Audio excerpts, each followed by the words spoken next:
SBC presenta.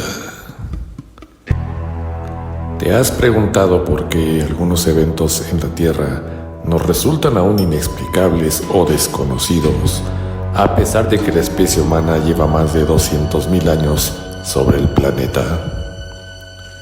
Esta noche, SBC Radio, con la conducción del ingeniero Horacio Muñoz, te llevará en una jornada de exploración a través de los misterios y enigmas que al paso del tiempo y la historia han dejado a los estudiosos y eruditos sin respuestas y con interrogantes. Demos paso pues al tema de esta noche. Comencemos.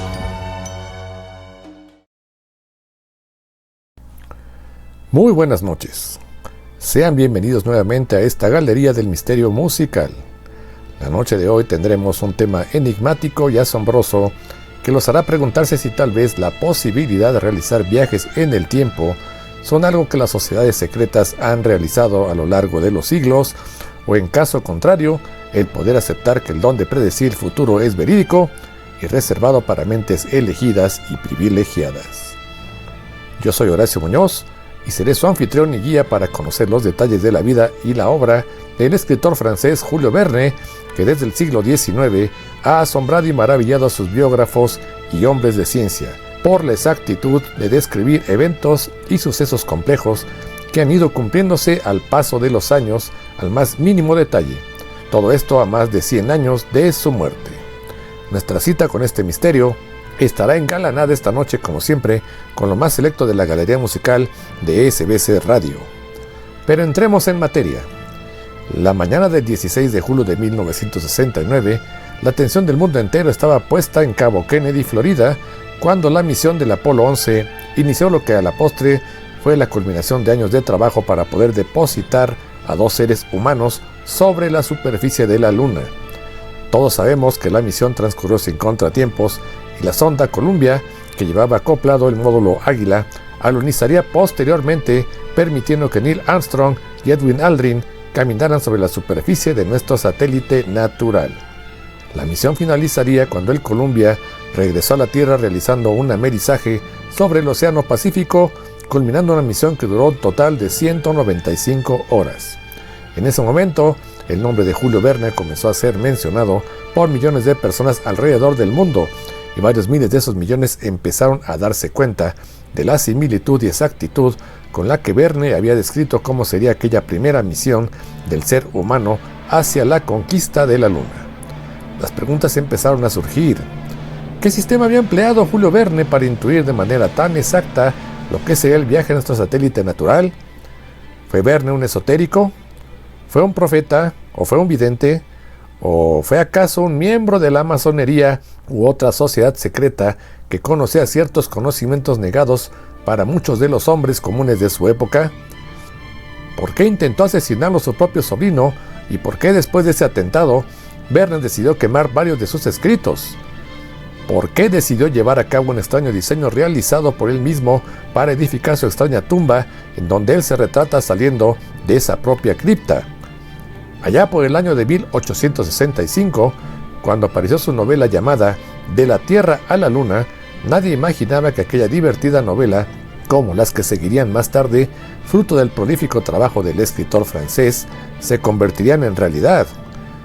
Pero lo que en esa segunda mitad del siglo XIX parecía pura fantasía, nos obliga ahora a reconsiderar la obra de Julio Verne a más de 100 años de su muerte. ¿Cómo es posible que en un corto periodo de 20 años, un simple aficionado a la lectura, que además siempre fue considerado como un alumno mediocre en sus años de escuela, pudiera lograr tales prodigios en cuanto a aciertos en los eventos del futuro? ¿De dónde obtuvo la información o la inspiración para lanzar tan asombrosas ideas que se anticiparon a acontecimientos que sucedieron en un siglo posterior a su publicación?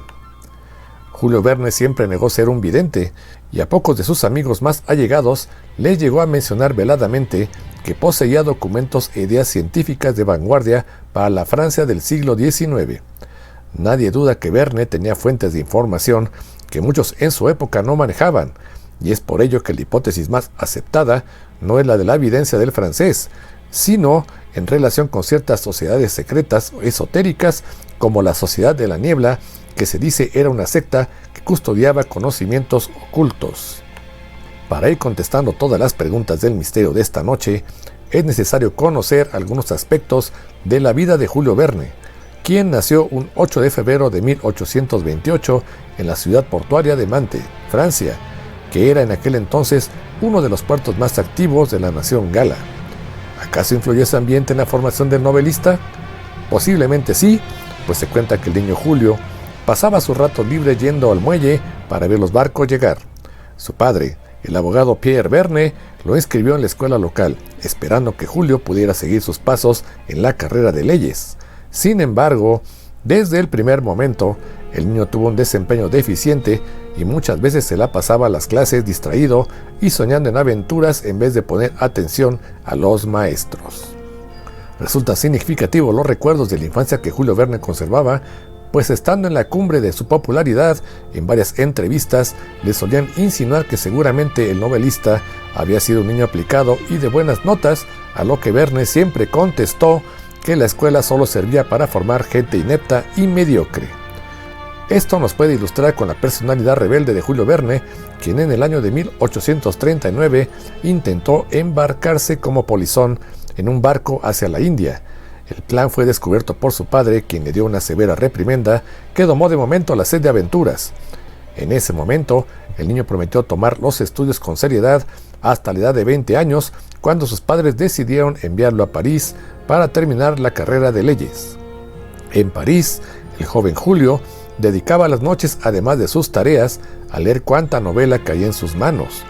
Finalmente, en 1850, escribe una obra de teatro llamada Las pajas quebradas, que decide montar siendo un fracaso estrepitoso y que provocó una furiosa reacción paternal desde el puerto de Mantes y dio como resultado que sus padres le retiraran el apoyo económico, exigiendo su inmediato regreso desde París a la ciudad portuaria. Pero sin dejarse desanimar por el fracaso de la obra y por el regaño de su padre, Julio decidió quedarse en París y buscó un empleo como argumentista en un teatro. Durante una tertulia literaria, conoció a una joven viuda con la cual se casó en 1857, cambiándose a un mejor empleo en el mercado de valores de París. En ese momento, lo que amenazaba con volverse una vida vulgar y apagada, dedicada a los negocios bursátiles, sufrió un cambio tan brusco que hasta el propio Julio Verne, que en ese momento ya contaba con 35 años de edad, quedó sorprendido, pues sucedió que en 1863 decidió publicar su primera novela, que iba a hacer famoso a su autor en París en unas pocas semanas. La novela era 5 semanas en globo, en donde comenzarían las casualidades asombrosas, ya que cuando terminó esta novela, Verne nunca había viajado en este medio de transporte.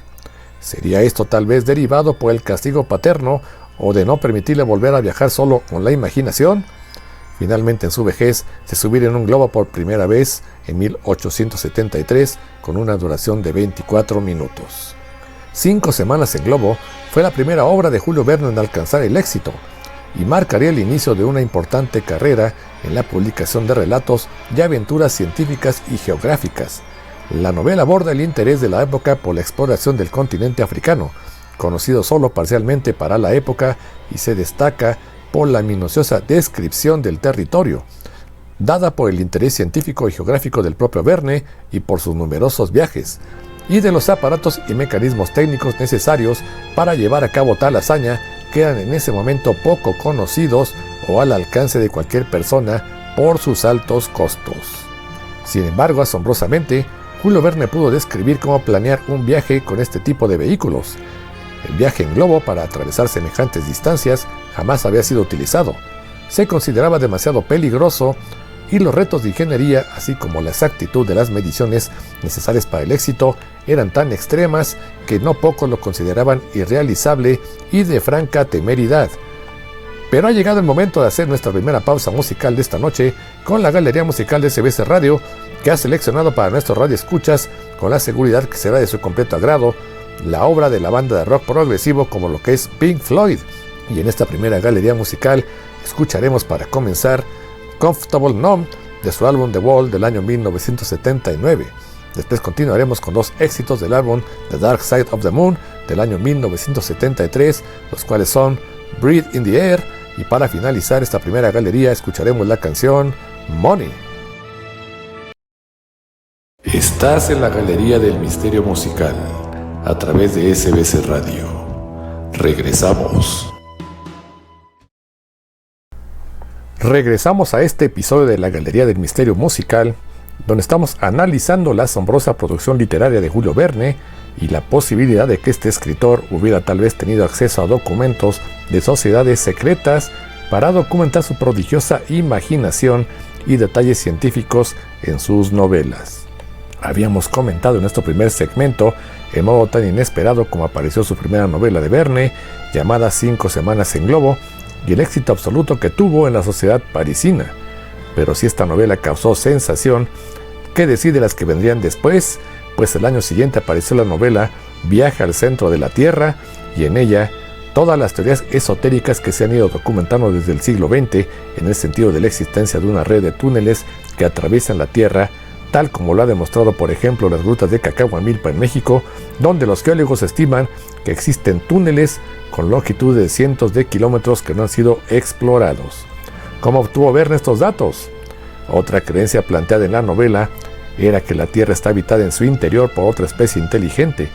Todos estos escenarios también causaron furor y comenzaron a aumentar la fama de Julio Verne. A partir de esta novela, que tanto impresionó por su contenido esotérico, hábilmente disimulado, Verne produjo durante los siguientes 20 años obras que han asombrado por su fuerte contenido profético, pero que hace más de un siglo provocaron toda clase de comentarios. Y entre las novelas cuyos singulares aspectos premonitorios todavía en la actualidad no logramos explicar, está 20.000 leguas de viaje submarino, aparecido en el año de 1870. Esta es la historia de un asombroso submarino dotado de maravillosos adelantos técnicos. Entre ellos podemos mencionar, por ejemplo, que mucho antes de que el buceo y la pesca submarina fueran una realidad, los tripulantes del Nautilus ya disponían de equipos especiales para realizar algunas inmersiones y que les permitían maniobrar con facilidad en las profundidades del mar. Contaban además con un laboratorio submarino instalado en el fondo del mar como una especie de campana de cristal para estudiar la vida marítima. ¿No le recuerda a este laboratorio los modernos laboratorios de oceanógrafos como los operados por Jacques Cousteau? ¿No resulta sumamente inquietante el hecho de que el dicho Nautilus de hace más de un siglo tuviera luz eléctrica producida por su propia planta, cuando la luz eléctrica y las plantas de generación de energía aún no eran una realidad, ya que Edison patentó su primitivo sistema de luz incandescente en 1880? En cuanto a la central de energía que impulsaba el submarino y le proporcionaba luz eléctrica, ¿no es curioso que se basara en la fuerza electromagnética, que es en la actualidad la teoría más aceptada en cuanto a la fuerza que impulsa a los ovnis? Pero no terminan aquí las ventajas del asombroso Nautilus. Con la misma facilidad que se desplazaba bajo el agua, la nave podía abandonar el elemento líquido e internarse tierra adentro. Esto décadas antes siquiera de la invención del submarino y de los vehículos todoterreno anfibios militares. Un aspecto peculiar era que la tripulación del Nautilus estaba formada por hombres de todos los países del mundo. El capitán Nemo les daba órdenes y la tripulación se entendían entre ellos perfectamente. La pregunta que se nos ocurre es, ¿cómo lograban esto? La respuesta es, muchos años antes de que se inventara el Esperanto, el cual es un lenguaje universal inventado en 1887, pues asombrosamente la tripulación del Nautilus ya se entendía entre ella y su capitán de un modo perfecto con un lenguaje inventado por el mencionado capitán Nemo. Pero lo que iba a rematar la serie de hechos asombrosos realizados por el capitán Nemo, todos ellos tan anteriores a su época de invención, fue el fin que tuvo su famosa isla, que era su cuartel general. La descripción concuerda completamente con la de una explosión tipo nuclear. Asombroso, ¿verdad, queridos radioescuchas? Pues esta no sería la última sorpresa que provocaría el famoso novelista, pues en 1871 aparecería su novela titulada Una ciudad flotante, que narraba la historia de un gigantesco transatlántico que anticipaba a lo que iban a aparecer a inicios del siglo XX. Además de profetizar estas gigantescas naves, el transatlántico de la novela se hunde en el océano Atlántico en su viaje inaugural. Esto tal vez le suene familiar, pero más el nombre del transatlántico de la novela, el cual se llamaba el Titán. Los portentosos dotes proféticos del novelista que solo había sido un ávido lector aficionado y un empleado burócrata del mercado de valores de París, habían llamado ya la atención en toda Francia, y en el año de 1872 decidió fijar su residencia en las afueras de París, en la población de Amiens.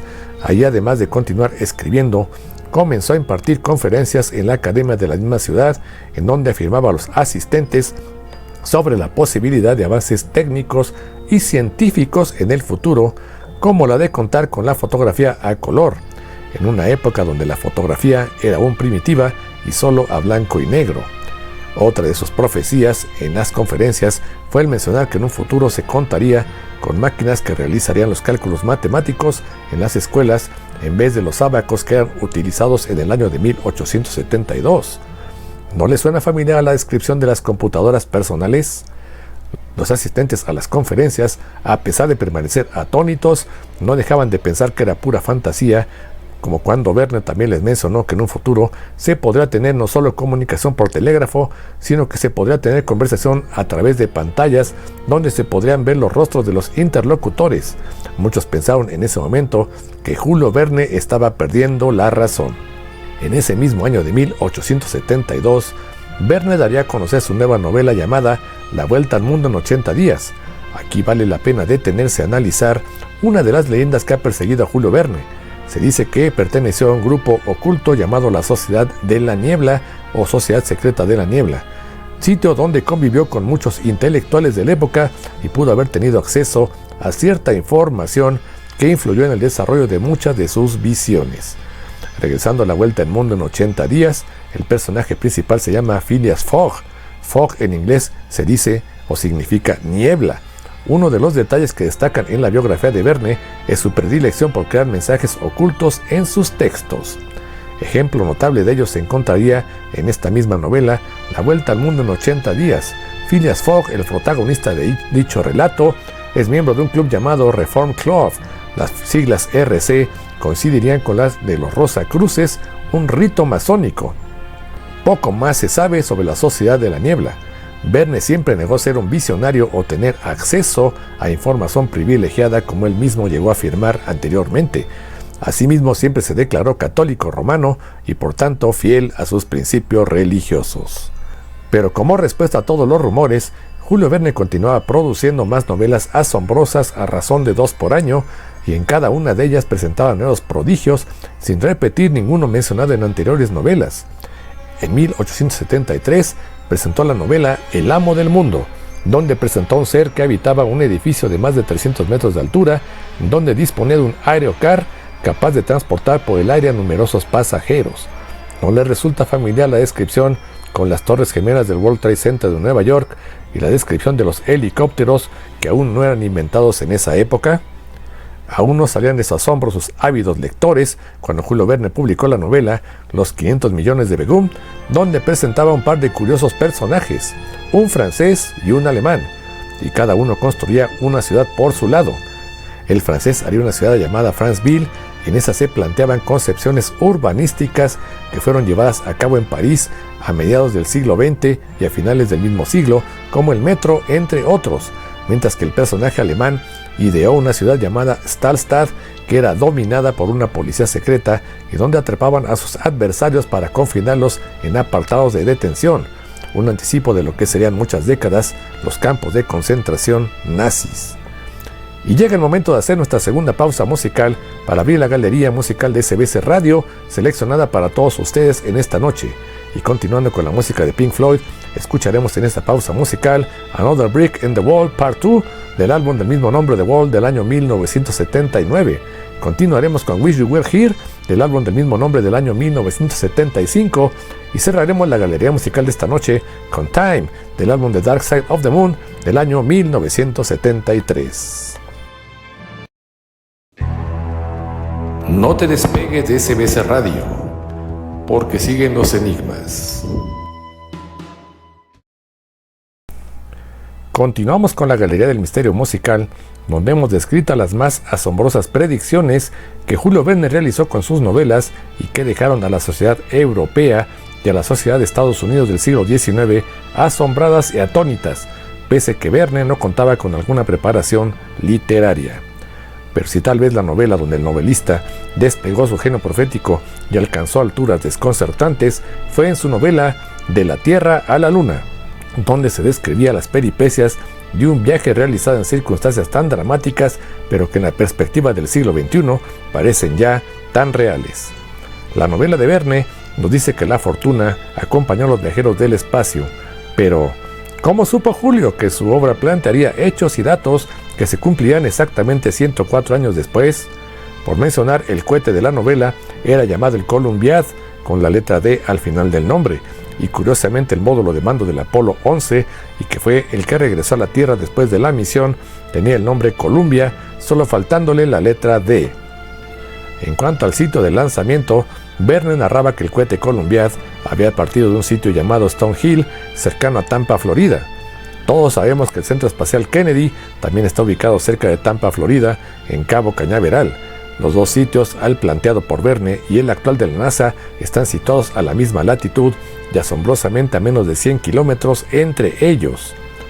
En cuanto a la tripulación, todos sabemos que el Apolo 11 llevaba 3 hombres, que eran Armstrong, Collins y Aldrin, mientras que el Columbiad asombrosamente coincidía también con solo 3 hombres, los cuales 2 eran norteamericanos y 1 era francés. Asombrosamente también, los astronautas actuales han descrito que ellos nunca escuchan el estruendo de los cohetes de lanzamiento debido a que alcanzan en segundos velocidades superiores a la del sonido. Esta misma sensación es descrita asombrosamente del mismo modo en la novela de Verne, cuando aún no se conocía el concepto de la velocidad del sonido. Hoy sabemos que el módulo Águila del Apolo 11 y el módulo Columbia se construyeron de aluminio en su mayor parte y su diámetro de cada nave eran de 3.5 metros cada uno. En la novela de Verne, el Columbiad era también construido de aluminio y medía 3,5 metros.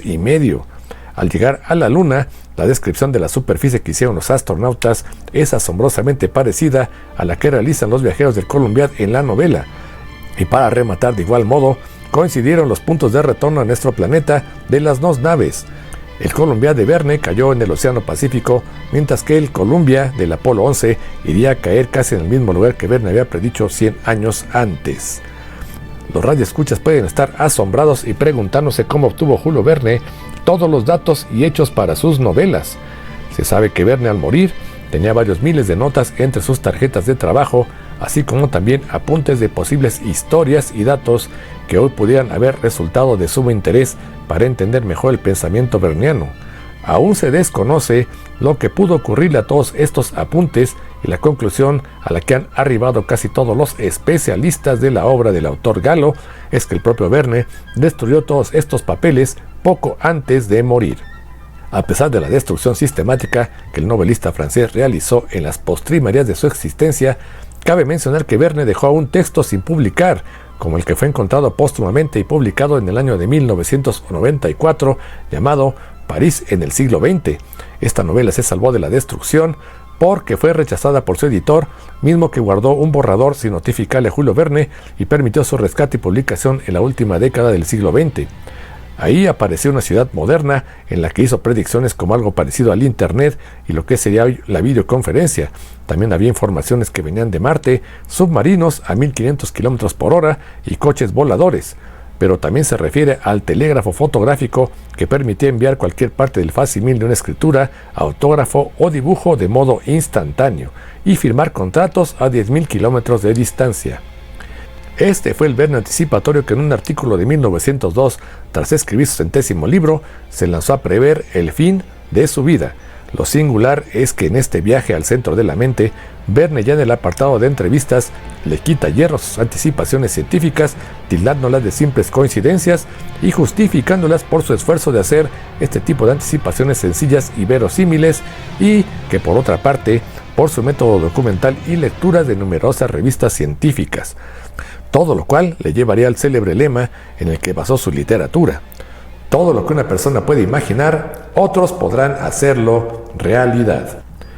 Lo que hemos escuchado en este episodio de la Galería del Misterio Musical demuestra que Verne fue un pozo de ciencia, aunque, como hemos mencionado, también existe la creencia de que formó parte de una milenaria sociedad secreta y tuvo acceso a datos que muy pocos hombres conocían. Su atracción hacia la criptografía quedó plasmada en muchas de sus obras y hay quienes encuentran un mundo oculto y esotérico incluso en los nombres de sus personajes. Con todo y a pesar del éxito y de sus más de 80 libros traducidos a 112 idiomas, Verne no tuvo una vida feliz ni una vida fácil. Con su hijo Michel tuvo los mismos conflictos que él vivió con su progenitor. Tampoco fue feliz en su matrimonio de conveniencia con la viuda Honorine. Otros dolorosos trances personales fueron el ataque de su sobrino desquiciado y los juicios a los que fue sometido tras ser acusado de plagio en algunas de sus obras, como La Vuelta al Mundo en 80 días y Viaje al Centro de la Tierra. Según sus biógrafos, Verne fue un hombre taciturno, obsesionado por su trabajo, hasta el punto de que su salud se fue minando y prácticamente murió paralítico y ciego al descuidar una diabetes que sufría desde años atrás. Julio Verne falleció el viernes 24 de marzo de 1905 en la población de Amiens, el mismo mes y el mismo año en que Albert Einstein publicó sus teorías sobre la relatividad y la composición de la luz.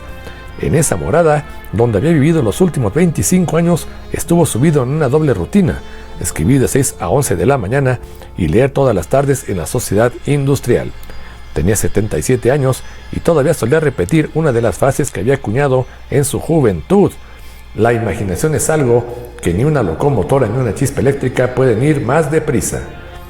Como un epílogo aún más enigmático a la vida de Julio Verne, nos detendremos en algo que es más impactante para el final de la vida de este hombre misterioso: el monumento funerario de Julio Verne, que se encuentra ubicado en el cementerio francés de la Madeleine en Amiens, y del que se dice el mismo Verne lo diseñó mediante un lenguaje críptico, esotérico y místico. Existe una leyenda urbana que dice que debajo del cual los restos que reposan y que yacen y que duermen no son del gran escritor, sino de otra persona. Sí, como lo estás escuchando. ¿Pudo Julio Verne fingir su propia muerte? Sea o no Julio Verne el que reposa debajo del monumento funerario, lo cierto es que el monumento en sí es todo un misterio para aquel que no mire detenidamente debajo de su apariencia.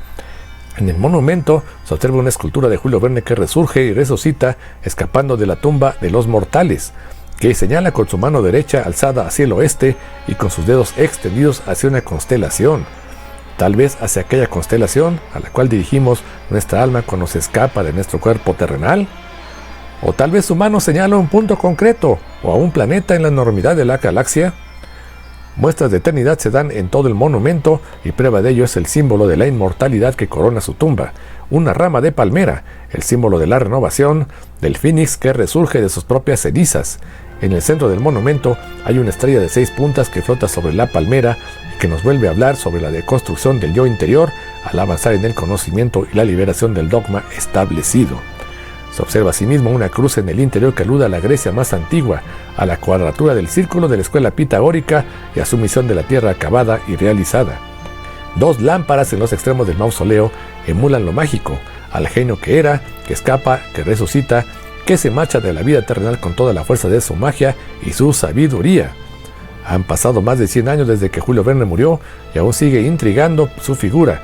Casi todas sus predicciones se han ido realizando poco a poco, pero aún queda pendiente aclarar ciertos aspectos relacionados con su obra. Tuvo acceso Julio Verne, como mencionamos, a ciertos libros donde halló la información que nos llena de asombro. ¿Cómo realizó sus novelas en un momento solo que pasaban por ficción y diversión? ¿Acaso pudo viajar por el tiempo para ser testigo de eventos que posteriormente plasmó en sus escritos? ¿Tuvo oportunidad de penetrar en el seno de sociedades secretas que le ilustraron sobre el futuro? ¿Poseía facultades premonitorias que le explicaría todo?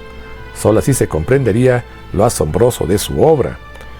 Hemos llegado al final de este episodio de esta noche de la Galería del Misterio Musical. No olviden contactarnos a través de nuestras redes sociales con todos sus comentarios, sugerencias y dudas. Este ha sido un programa de investigación donde se presentan datos de interés para nuestros radioescuchas. Los esperamos la semana entrante para que juntos exploremos otro enigma y misterio inexplicable a través de SBS Radio. Se despide su anfitrión Horacio Muñoz. Muchas gracias. Cerremos la galería musical y el enigma de esta noche. No olvides que tenemos una cita la siguiente semana por SBS Radio a la misma hora para seguir explorando más temas interesantes y sus misterios asociados, engalanados por la más selecta selección de nuestra galería musical. Hasta entonces.